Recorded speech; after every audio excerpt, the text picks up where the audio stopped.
Las puertas del gimnasio se abrieron de golpe y en menos de un segundo murieron todas las conversaciones. ¿Te imaginas estar entre 500 personas, esperando una simple demostración y de pronto darte cuenta, sin que nadie lo diga en voz alta, de que lo que viene no es un espectáculo, sino un ajuste de cuentas? Porque eso fue lo que ocurrió aquella tarde. Un hombre entró como si el edificio le perteneciera, como si la gente se tuviera que apartar por instinto, y sus ojos no buscaron al público. Buscaron a Bruce Lee. Y cuando lo encontraron, se clavaron en él con una seguridad fría, casi depredadora. Ese día, 500 estudiantes y practicantes fueron a aprender algo. 10 segundos después, muchos salieron con la sensación de haber visto una verdad que no podían explicar sin que sonara imposible. Quédate, porque esta historia no trata solo de un reto.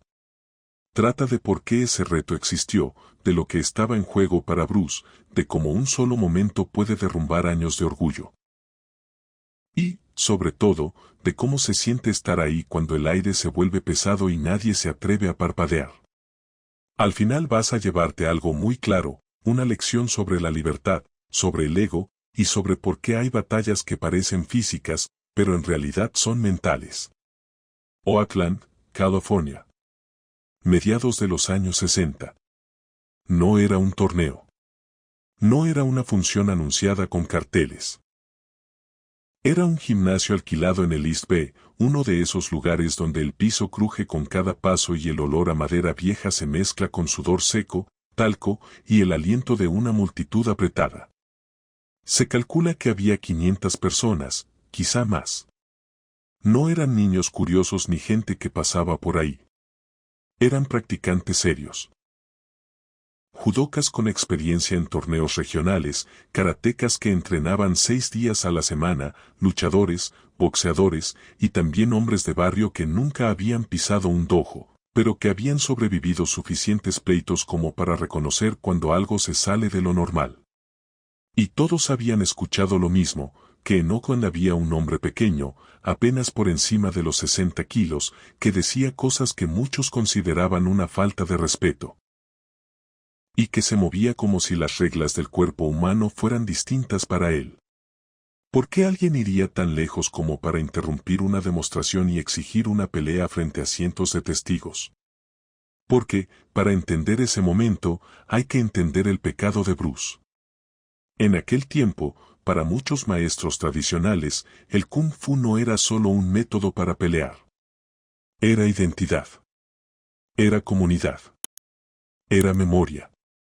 Durante generaciones, el conocimiento se guardaba como si fuera un tesoro familiar. Se transmitía a unos pocos, casi siempre dentro de la misma cultura, después de años de lealtad, servicio, disciplina y paciencia. No era una clase cualquiera. Era un privilegio. Y ese privilegio tenía reglas no escritas, no enseñar a cualquiera, no hablar mal de los ancestros, no cuestionar los sistemas antiguos como si uno pudiera mejorarlos en una tarde. En ese mundo, criticar era casi lo mismo que profanar. Bruce rompió esas reglas como si no existieran. En lugar de proteger el conocimiento detrás de puertas cerradas, enseñó a quien quisiera aprender. Blancos, negros, japoneses, mexicanos, si alguien entraba con ganas de trabajar y estaba dispuesto a sudar, Bruce no le preguntaba su origen, le preguntaba si iba a entrenar en serio. Además, cobraba por sus lecciones, hablaba de manera abierta y, lo que más ardía en ciertos círculos, criticaba el apego ciego a la tradición.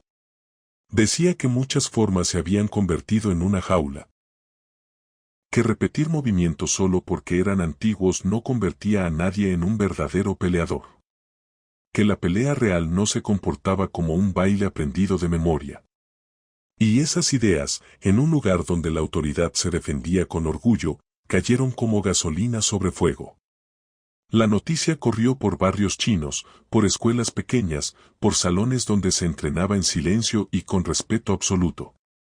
Se hablaba de un joven insolente que estaba regalando siglos de conocimiento.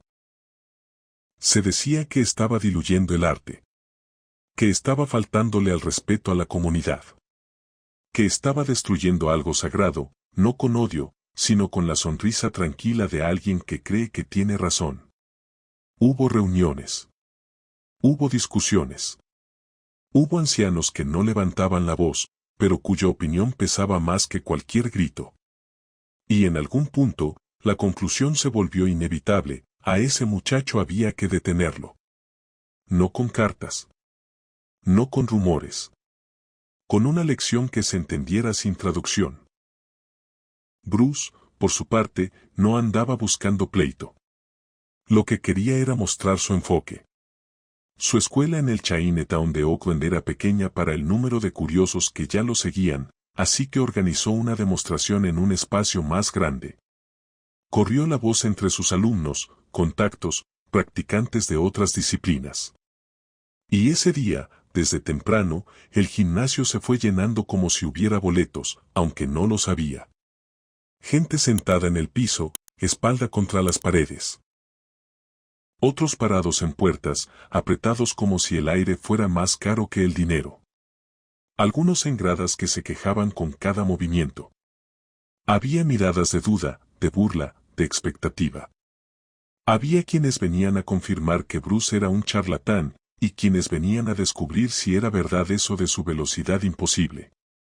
Bruce llegó sin música, sin séquito, sin uniforme extravagante. Pantalón oscuro. Camiseta ajustada.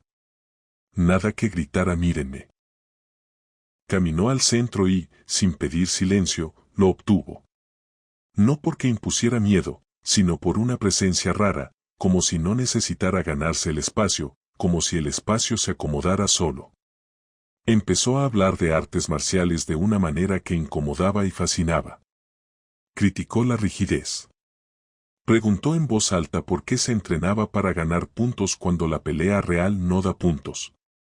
Habló de economía de movimiento, de no desperdiciar energía, de atacar directo, de no depender de patrones.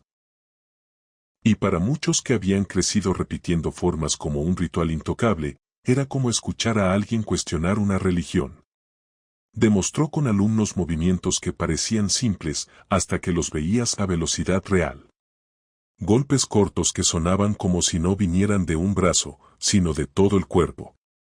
Cambios de distancia que dejaban a alguien fuera de lugar sin entender cómo pasó. No era magia. Era control. Y justamente por no parecer magia, asustaba más.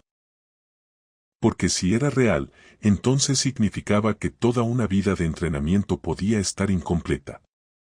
A los 45 minutos, cuando la gente ya estaba metida en lo que Bruce explicaba, el ambiente cambió. Primero fue un murmullo raro, como si una corriente de aire entrara por la puerta, aunque no había ventana abierta. Luego, cabezas girando hacia la entrada de atrás. Un movimiento entre cuerpos, como cuando el agua se abre porque alguien camina en medio. El rumor se convirtió en certeza cuando la multitud se partió. Y de esa grieta apareció el retador. Era grande. No un poco más grande. Grande de verdad. Pecho ancho, hombros pesados, un cuerpo que parecía hecho para chocar. Más alto que Bruce, más pesado por decenas de libras, y con una seguridad de quien no viene a preguntar, viene a dictar. Vestía ropa tradicional de Kung Fu, de seda, impecable, como si la hubiera puesto para un retrato. No era solo vestimenta, era un mensaje. Yo represento algo antiguo. Yo vengo con un nombre detrás. Yo vengo con un linaje. Su rostro no tenía nervios. Tenía certeza. Esa certeza que nace cuando llevas años ganando, años viendo cómo otros se doblan ante tu reputación. Se detuvo a unos metros de Bruce y el gimnasio entero quedó mudo, como si 500 gargantas se cerraran al mismo tiempo. Habló primero en cantonés. Y luego, para que todos entendieran, repitió en inglés. Se presentó como un maestro tradicional, parte de una línea con décadas, quizás siglos, de historia. Dijo que había escuchado sobre este joven que insultaba las artes antiguas, que vendía conocimiento como si fuera mercancía barata, que enseñaba a gente que, según esa visión, no tenía derecho a tocar ese saber. que criticaba con arrogancia lo que otros habían protegido con sacrificio. Y entonces soltó el reto sin levantar la voz, porque no lo necesitaba. Una pelea real, sin reglas, sin protección, sin árbitro que detuviera nada. Ahí. En ese mismo piso. El que no pudiera continuar, perdía. Lo que pasó en el círculo alrededor de ellos fue casi automático. Los estudiantes más cercanos a Bruce abrieron espacio, no por show, sino por instinto. No era un debate. No era un intercambio de ideas. Era el viejo mundo tratando de aplastar al nuevo. Tradición intentando silenciar innovación.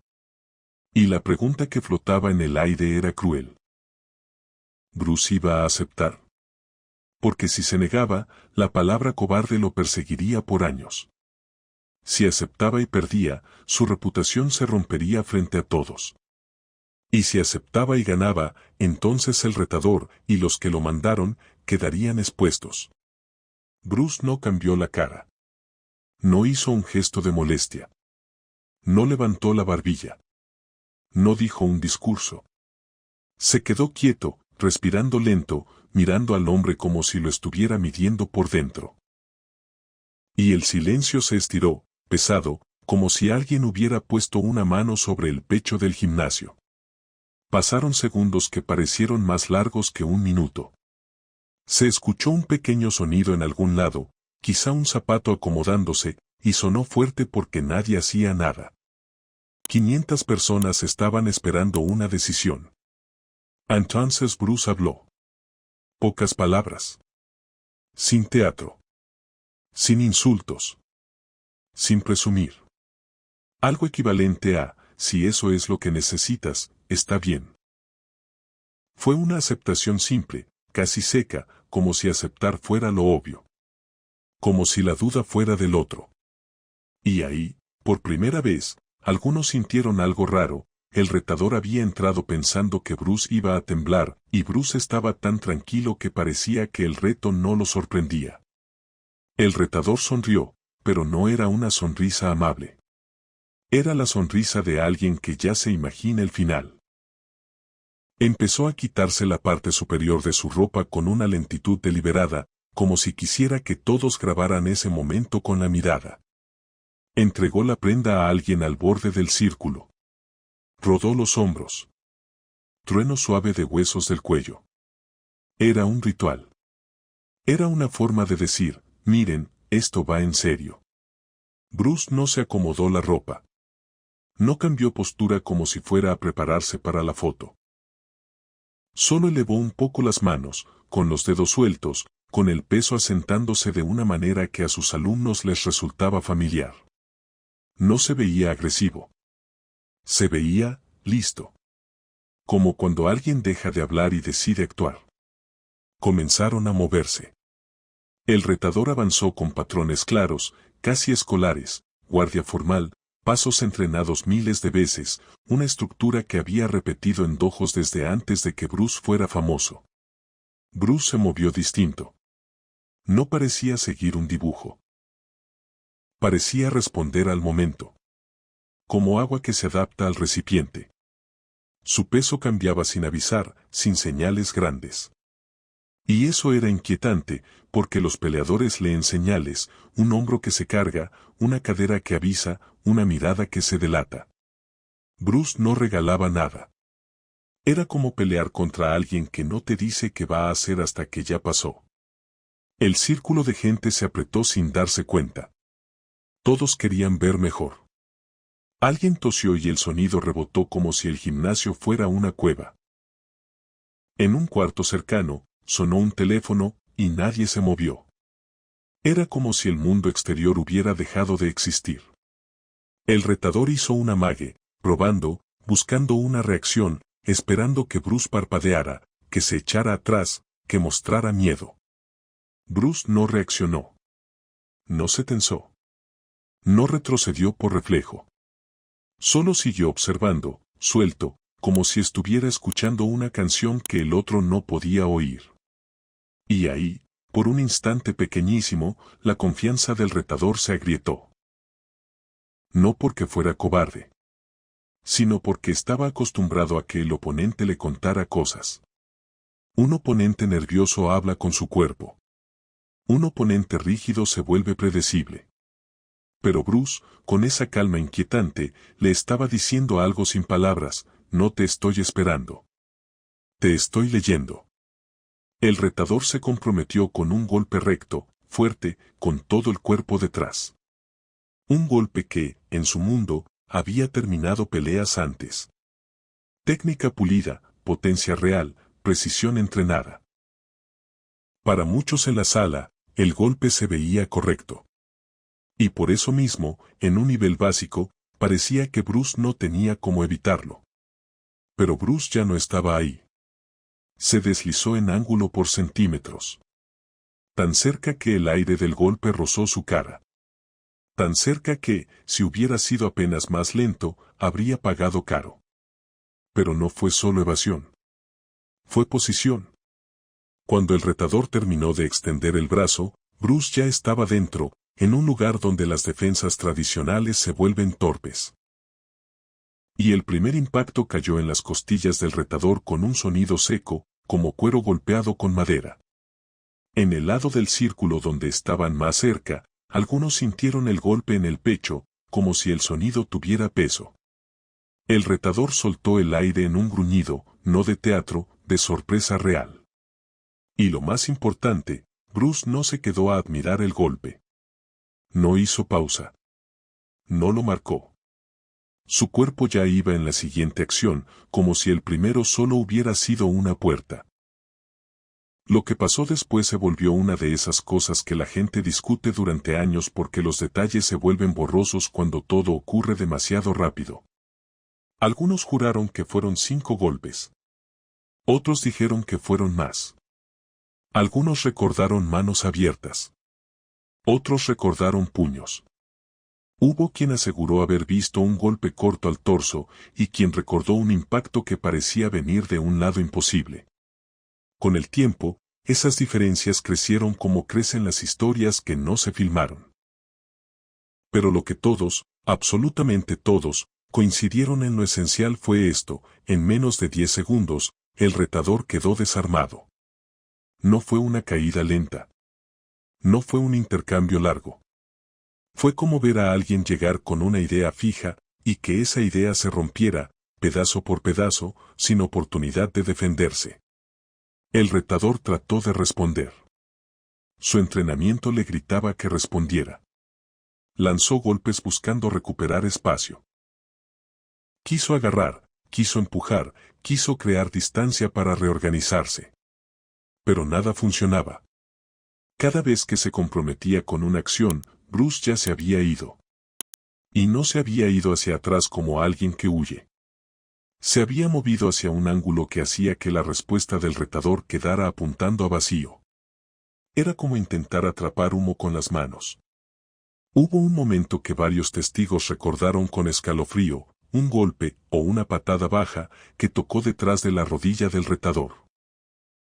No fue un show. Fue un corte de equilibrio. La pierna se dobló, y en ese microsegundo de duda, Bruce apareció con un golpe recto que se detuvo a menos de un dedo de la garganta del hombre. No lo tocó. No necesitaba tocarlo. El mensaje era claro, brutal sin ser sangriento: si quisiera terminar esto de una manera fea, podría hacerlo ahora. En esa fracción de silencio, el gimnasio entero se congeló. Porque todos entendieron que no estaban viendo a un hombre desesperado por ganar. Estaban viendo a alguien que podía hacer daño, y escogía no hacerlo. La cara del retador cambió como cambia la cara de alguien cuando descubre que el mundo funciona distinto. La arrogancia se cayó. La certeza se evaporó. Y lo que quedó fue una mezcla rara: shock, vergüenza y algo parecido a revelación. Sus manos, que habían estado buscando defender, bajaron lentamente. Su postura dejó de ser combate. Se volvió rendición. No solo física. Psicológica. Como si su mente ya hubiera aceptado lo inevitable. Bruce retiró la mano. Dio un paso atrás. Volvió a una postura neutral. Su respiración apenas estaba elevada. Parecía el mismo hombre de antes, solo con una gota de sudor en la frente. El retador se quedó ahí, tambaleándose un poco, con una mano buscando las costillas donde había sentido el primer golpe. Abrió la boca, y no salió nada. ¿Por qué? ¿Qué se dice cuando te destruyen no solo el cuerpo, sino la idea con la que llegaste? El silencio se estiró otra vez. 500 personas esperando. Y entonces el retador bajó ligeramente la cabeza. Habló primero en cantonés, y luego en inglés, como si necesitara que todos entendieran. No fueron discursos. Fueron palabras cortas, pesadas, algo equivalente a lo entiendo. Era una rendición completa. No por miedo. Por claridad. Y Bruce hizo algo que nadie esperaba en un momento así. Se acercó y le puso la mano en el hombro. No como burla. No como dueño. Como reconocimiento. Como alguien que entiende lo que cuesta venir a exponer tu orgullo frente a todos. Bruce le habló bajo, sin buscar el aplauso. Le dijo, en esencia, tu respeto por tu tradición es honorable. Pero la tradición debe servir al guerrero, no encadenarlo. Lo que aprendiste tiene verdad. Pero si esa verdad no respira, se convierte en jaula. El retador levantó la vista y lo miró. Varios testigos dijeron que su mirada parecía la de alguien que entra a un cuarto creyendo que es pequeño. Y de pronto descubre una catedral. Algo demasiado grande para procesarlo rápido. Bruce quitó la mano del hombro y, sin humillar, se giró hacia el público. Volvió al tono de enseñanza con el que estaba antes del reto, como si la interrupción hubiera sido parte de la lección desde el principio. Dijo algo que muchos recordarían de por vida, que no se trataba de probar que un estilo era mejor que otro, ni de demostrar que él era superior como persona. Se trataba de demostrar que la pelea real, la vida real, no respeta tu linaje, ni tu rango, ni el nombre en un papel. Que el cuerpo no se impresiona por títulos. Que el momento no se acomoda a tus formas. Y que, si quieres ser libre en combate, necesitas ser libre primero en la mente. El retador se quedó un segundo más en el centro, como si su cuerpo tardara en entender que ya no tenía que pelear. Luego caminó hacia la orilla del círculo.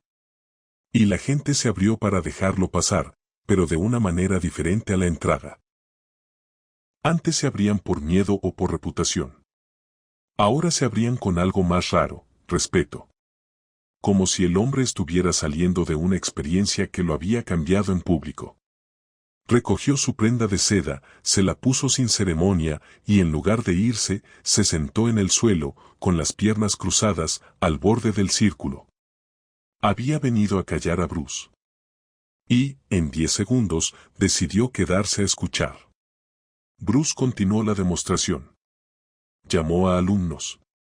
Explicó principios. Mostró movimientos. Pero ya no era lo mismo. La curiosidad se había convertido en algo más profundo, una mezcla de temor, de respeto silencioso. Esa gente había visto algo que muy pocos artistas marciales ven de verdad, un choque real entre dos convicciones, resuelto con control y con una lección incrustada en cada segundo. Nadie aplaudía como en un show. Era más inquietante, la mayoría estaba callada, como si no quisiera romper el hechizo.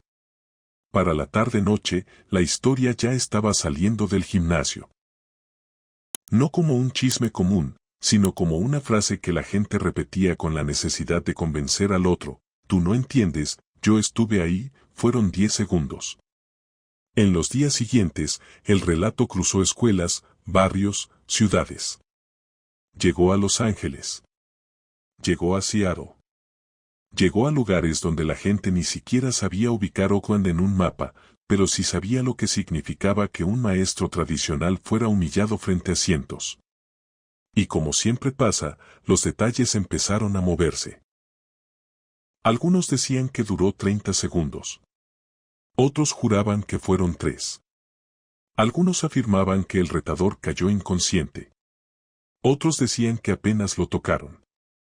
Pero los que estuvieron presentes, los que vieron el cambio en el rostro del hombre grande y él gigante, insistían en lo mismo, no fue una paliza brutal. No hubo sangre. No hubo un héroe posando. Hubo control. Hubo realidad. Hubo una verdad rápida que no dejó lugar a la fantasía. Años después, cuando Bruce ya no estaba, algunas de esas personas se reunían y lo contaban como se cuentan las cosas que te cambiaron la vida sin que puedas explicarlas a alguien que no estuvo ahí.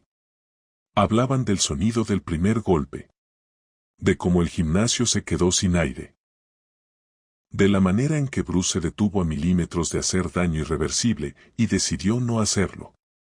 Y muchos admitían algo que casi nunca se admite en el mundo de la pelea, que ese día no solo aprendieron técnicas. Aprendieron lo que significa estar frente a alguien que no quiere destruirte, quiere mostrarte la verdad de tu límite. Del retador se supo poco. La mayoría dice que nunca habló públicamente del tema. No dio entrevistas. No se volvió personaje de prensa. Pero, según quienes lo conocían, dejó de defender su tradición como un muro y comenzó a cuestionarla como un hombre inteligente. Ya no entrenaba para probar que su estilo era el mejor. Entrenaba para encontrar lo que funcionaba, para quedarse con lo vivo y soltar lo muerto. Y esa, para muchos, fue la derrota más grande y al mismo tiempo la más valiosa, perder el orgullo para ganar entendimiento. Bruce casi no habló de esa tarde en los años siguientes. Cuando le preguntaban por peleas, por retos, por maestros tradicionales, desviaba el tema hacia ideas más amplias. Parecía no tener interés en construir su leyenda contando victorias. Para él, vencer a una persona en un momento específico no probaba gran cosa. Lo que importaba era otra cosa, la transformación.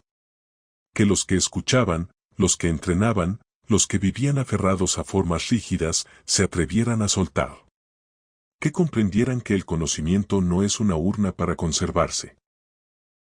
Es una herramienta para usarse. Que una técnica no vale por su nombre, sino por su verdad. Por eso esa historia sobrevivió.